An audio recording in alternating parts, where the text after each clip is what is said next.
I had this idea to start a company out of nowhere. And the company I own today is We Defy The Norm. And the logo I drew was my symbol for my brand. And what I learned from that experience and that symbol, my symbol represents the Trinity, the mind, body, and spirit.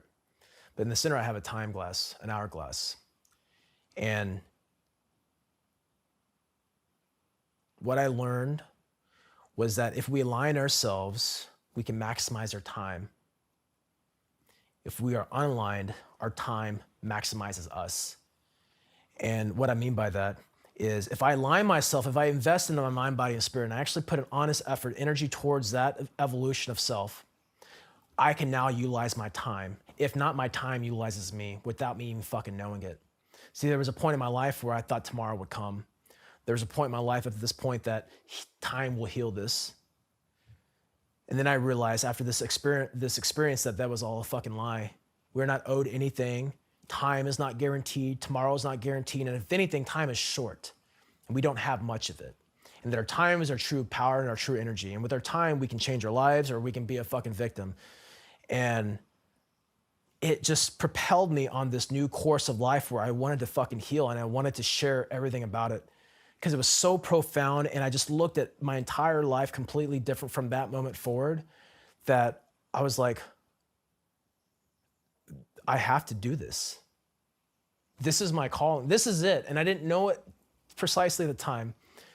But that epiphany of realizing that time is so fucking short and that I'm going to die one day really put it in perspective. And I told myself, I'm like, Cody, you can go through all this shit that you've gone through and fucking just give up and live a mediocre fucking life where you can be a victim. You can feel sorry for yourself. You can do nothing different with your life. Or you can go face the fucking unknown. You can do this shit that's hard as fuck. You can do the things that make you uncomfortable. You can put yourself in positions and situations you never once imagined for a chance, or you can have the fucking norm. You could have an acceptance of what you currently have. And I realized that really sucked, and I didn't want that life. And I realized that everything leading up to this point was all by grand design. You know, everything. Retiring early from the military, being able to do this brain treatment, being able to get this van, being able to live on a very, very, very small paycheck, having a supportive wife and a partner to help navigate this for us.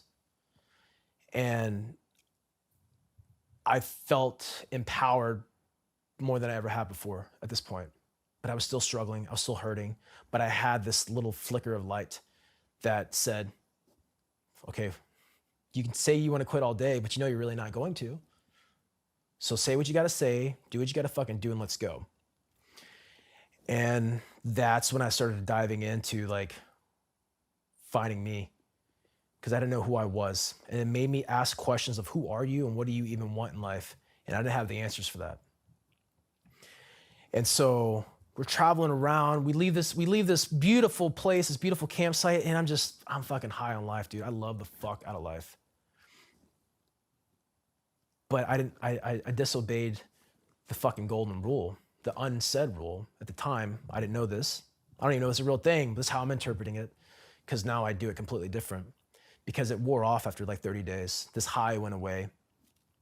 I was noticing that my brain treatment that I did was going away. I was resorting back to what happened, where am I at, what's going on, and I was kind of deteriorating. And then that set me back off into a victim mindset. I was feeling sorry for myself, feeling sad. And so we start traveling around. We're just traveling around. We have no purpose in place. We spend much time as we can in BLM land. I'm connecting more to nature now. I'm not rejecting it. My wife is finally getting me out of my comfort zone because I wanted to stay in my little bubble. And now I'm doing more nature activities. I'm walking outside with the dogs. We're jumping in streams and creeks and chasing waterfalls, chasing fucking rainbows, living on the edge of cliffs until we run out of water. Like, we're fucking doing it. And all this happened in about like 2 months. And we're like, you know what? Let's change the van up. We've been in this bitch long enough. Let's change it up. Let's make it ours. So we haul ass back to the East Coast. We do a bunch of modifications. We head up to Maryland, do some more modifications, head up to Canada, get some custom bug screens made. Like, we're set now for success. And through this process, I run into more plant medicine. I do more psychedelics. I do more psilocybin. And is it all psilocybin? all of it is at this point. And the messages are becoming more profound. I'm expecting to blast off and look at this beautiful universe, this limitless, infinite, abundant place. And I'm just being told, fuck you, bro. You're going in. Hey everybody, I'm Shawn Ryan. Click here to subscribe to the Shawn Ryan Show YouTube channel for the hottest and most compelling interviews that you will not see anywhere else. I've also made a playlist of all the previous SRS episodes so they're easy to find. You can find that right here.